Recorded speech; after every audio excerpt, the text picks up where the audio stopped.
Hi, I'm Dustin Abbott, and I'm here today to give you a quick review of the newest Sony kit lens, and that is the FE28 to 60mm F4-5.6. Now on paper, this would seem to be a regression from the previous kit lens. It is a lens that has a smaller zoom range. The other is 28 to 70mm. It has a smaller maximum aperture on the wide end, f4 versus f3.5. It doesn't have an optical stabilizer, and on top of that, it cost an extra $100. And so on paper, this lens makes no sense. But when you actually use it, if you've used both of those lenses, which I have, you see that Sony has actually given us a surprisingly good lens optically, though it's not perfect in every metric. And so today I want to just break down for you how the lens handles, its size, its features, but then above all, let's talk about its autofocus performance and, of course, its optical performance, which is really where the rubber meets the road. And so first of all, we're going to jump in and we're going to take a closer look at the build and the design, and so you can see close up how the lens operates. We'll take a look at that and then we'll pop back and talk about those other things. Let's jump in, let's take a look. So first of all, of course, this is a retractable design, and the reason for that is to pair with this new A7C body and give a really, compact overall package, which is the priority here. So as a byproduct of this, this lens, when retracted, is only 45mm long.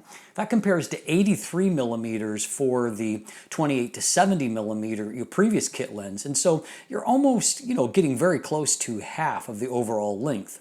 Now, of course, to get into shooting position, you have to take it out of that retracted position. And I will note, this is where probably the biggest clunkiness is. It's important to have some resistance here so it doesn't inadvertently pop out. And of course, a little bit of resistance so you don't inadvertently go back in. But it's just not really smooth and takes a fair bit of force. And so it just doesn't feel very premium, and there's aspects of the build that definitely, kind of reflect that. You'll find that as you go throughout the zoom range, there's a little bit of what I call a pump action, where you kind of go in and out. You start fully extended at 28mm, you come back out at 60mm, and somewhere around 38mm, you are the most retracted. Now, what you're also going to find is that obviously your barrel extends by about 30 more millimeters, but for the most part, when you're traveling, that's not going to be an issue.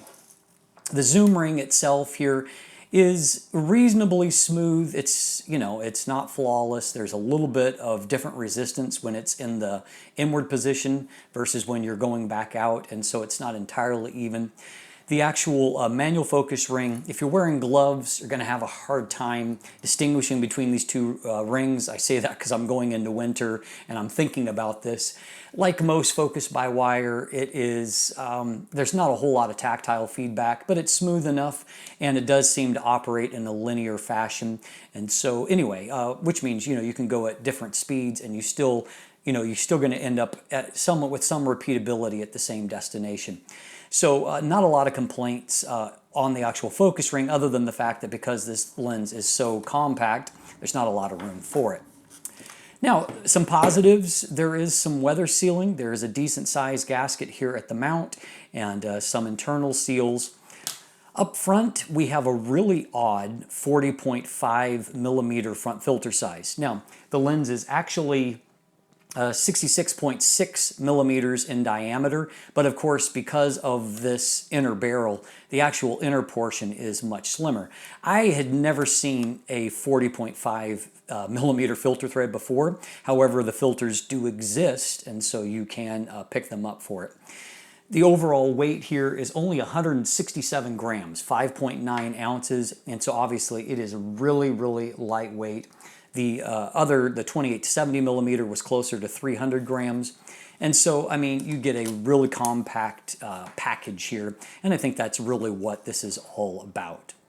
And so as you can see, if you were just left at this stage, I don't think that there would be a whole lot to write home about. It feels like a kit lens, you know, and particularly that roughness in popping it out to from the retracted position and back to the retracted. It just feels a little bit under-engineered to me. We'll leave it at that. But fortunately, everything gets better when you start to look at the internals of the lens. This is obviously designed for the new Sony a7C in particular, and so, you know, all of that lightweight stuff lends to the heavyweight stuff when you go inside. And so first of all, we have linear focus motors here, and I am really impressed once again with how quiet and how fast autofocus actually is. And so you've basically got very close to instantaneous autofocus. It just, you know, without any drama, without any sound, it just pops and locks on. And I had zero issues with focus accuracy. And so as you can see, it obviously makes it a decent lens for video because you're not going to be picking up any kind of focus sounds. It's just really, really quiet in operation. And of course, it gets the job done. Now, to be fair, a lens that has a relatively, smaller zoom range, and it doesn't really go into any kind of the demanding areas either on the wide or the telephoto end, and has a relatively small maximum aperture throughout, that's not going to give you a whole lot of challenges when it comes to autofocus. But at the same time, I don't want to sell the autofocus system here short. It does a fantastic job. I was even more impressed when I began to look at the optical performance because, frankly, I never get very excited about a lens like this. And I wasn't all that impressed with the 28 to 70 millimeter and couldn't wait to get rid of it when I had it in my hands. That's not really true here. So let's jump in and let's take a look at how good those optics actually are. All right, let's start out by taking a look at vignette and distortion here. And so, first of all, distortion, you can see that at 28 millimeters, there is definitely some fairly pronounced barrel distortion. You can see my manual correction here on the right side, and I'll break that down for you. So as you can see, it required a significant amount, plus 23, to correct that barrel distortion. Good news, however, is that obviously the nature of the distortion is quite linear, and so you can see that it corrected, nice and easily, no major problems there.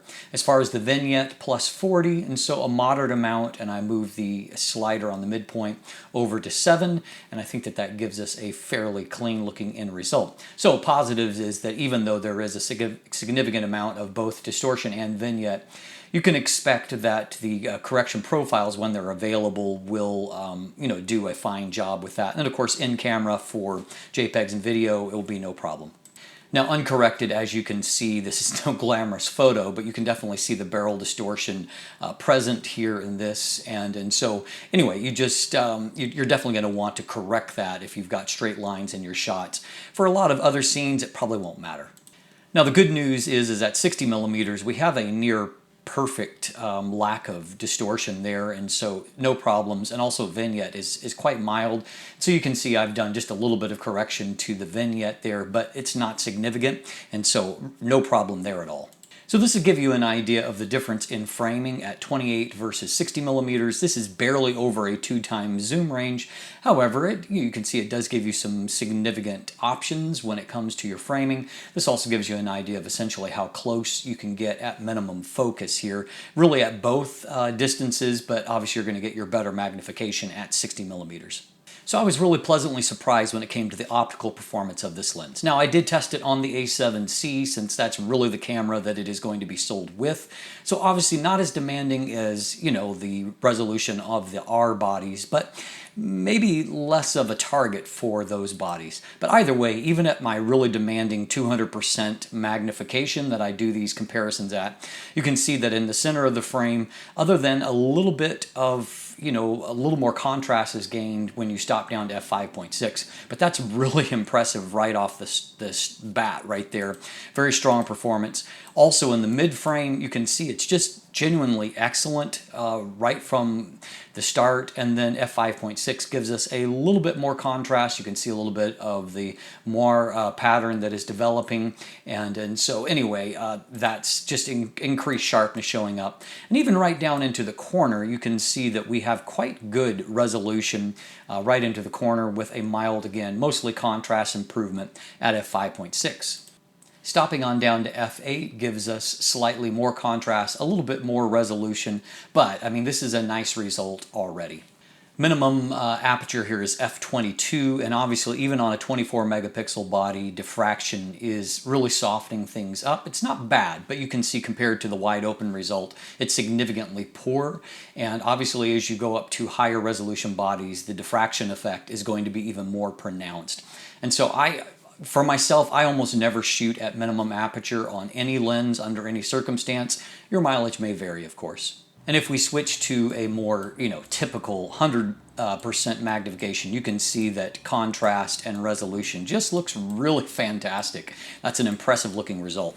Here's another shot. This is at f6.3, and so you can see, where we're focused at. Really, really nice, crisp results, good contrast. Good color. Things are getting pretty bland out there for me right now in my world, but at the same time, I think it's a good looking end result. Moving on to 40 millimeters, we can see that, again, we have a consistent result, almost identical to what we saw at 28 millimeters. Very sharp, right out of the bat in the middle. Improved contrast as you stop down at f5.6, though I will note that obviously you're not stopping down nearly as much. It's only a third of a stop to f5.6. Mid-frame, again, looks really, really excellent. And even down into the corners, I would say the contrast levels are even a tick higher, even at wide open, and then stop down a little bit. It looks just a little bit better still. F8 allows things to sharpen up even more so, even in the corners, and contrast looks excellent. You can also see no evidence of lateral chromatic aberrations here. Aberrations are really well controlled with the lens. And if we move to the end of the zoom range, unlike a lot of kit type zooms, it does not in any way fall apart at the end of the zoom range. In fact, I would say it's the best that we have seen wide open, and stopping down to f8, it is just really, really sharp. And mid-frame looks fantastic, either wide open or stop down, one stop. And in the corners, it looks really, really crisp, particularly at f8, looks very impressive. And I just want to point out the pattern on this size. You can see that no lateral chromatic aberrations, but you can see that, contrast improves very, very sharp by f8. So here's an f8 example, and you can see if we zoom into a pixel level and look at, the area that's in focus, everything here is really, really crisp, great looking end result. Again, here you can see, at a pixel level, everything is nice and crisp, good contrast, good color rendition, such as the colors are. Another example here, and if we zoom in, we can see that everything is just, all the details are rendered here. There's good acuity for the lens, and so anyway, an impressive end result. Here's another shot that's near minimum focus, and you can see it's done a nice job there, close to minimum. Here gives you an idea of how much magnification you can get, and also a little bit of look at the bokeh, which, although it's, this is not a lens with a large maximum aperture, you are going to be able, if you get close, to have, soft backgrounds in the right situation. Here's another one here. This is a little bit more complicated a background, and yet I think that the lens has done fairly well, and you can see looking up close that the detail there is really, really nice on this particular shot. Here's a little bit more of a busy background, and again, I'm impressed. I mean, for one thing, no evidence of chromatic aberrations. That's really crisp detail rendered, and I think that a complex background really looks, pretty good. Another shot where you have a little bit more space to the background. It's handled quite well. Contrast and colors look very good on the plane of focus. Here's one more, what I would say a strong result. You can see the longitudinal chromatic aberrations are really well controlled. No fringing on the out of focus areas. And again, the background looks fairly good here. So finally, just wanted to show you flare resistance, also fairly good. You can see that contrast is held up. We've got a tiny bit of a ghosting pattern here at 28 millimeters. Of course, this is without a lens hood. And so even without it, good result. And at 60 millimeters with the sun right up there in the corner where it's likely to cause problems, you can see contrast is held up, and I don't really see any ghosting artifacts. So again, coatings, optical designs doing a good job of preventing flare as well. So a lot of good packed into this cheap little body. So at the end of the day, this lens is going to have some limitations due to its very nature, but if you're shooting the right thing with it, you're going to get highly detailed, good contrast, very low aberration images out of it. And so that just might make it a worthwhile starting point for you if you're buying it in kit with the new A7C. Now, as far as the price, frankly, I do think it's overpriced as a kit lens. While it has a great optical performance, I just don't see this as a $500 lens, which is what it's priced at as an independently. Now, to be fair, the 28-70 was priced at $400, and it's definitely not worth that. So it's a little more affordable when you get it in kit. It's about $300 premium over the body-only configuration for the A7C, and I suspect with market forces that price will probably drop down to $250. Right now the 28-70 millimeter is more like $200 in kit, and so I suspect there'll be some deals there around it in the future. I'm not sure that I would just go out and spend $500 on this lens independently, but in kit at $300, it's not a bad proposition in terms of its performance. So at the end of the day, obviously it's a decision you'll have to make for yourself. I'm Dustin Abbott, and if you look in the description down below, you can find linkage to a text review of the lens, also an image gallery if you want to check out photos. And beyond that, of course, there are links there to buy one either independently or in kit with the A7C. And if you haven't seen my review of the A7C, I recommend that you check out either the definitive or the standard review of this camera as well. Beyond that, there's linkage to follow me on social media, to become a patron, or to sign up for my newsletter. And if you haven't already, please click that subscribe button right here on YouTube. Thanks for watching. Have a great day.